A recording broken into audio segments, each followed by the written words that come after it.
जो चीज़ आपके बस में नहीं है उसकी चिंता करने का कोई फ़ायदा नहीं होता। जैसे बारिश को रोकना आपके बस की बात नहीं है, लेकिन उससे बचने के लिए छाता लेकर जाना आपके हाथ में है। इसलिए जो संभव ना हो उस पर ध्यान केंद्रित करना व्यर्थ है।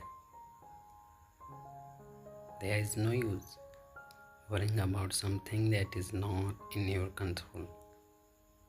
Like, it is not in your power to stop the rain, but it is in your power to carry an umbrella to save yourself from it. That is why it is useless to focus on what is not possible. Read it first Hindi, then many times English to improve your English. So it's all. Thank you. Thank you for watching.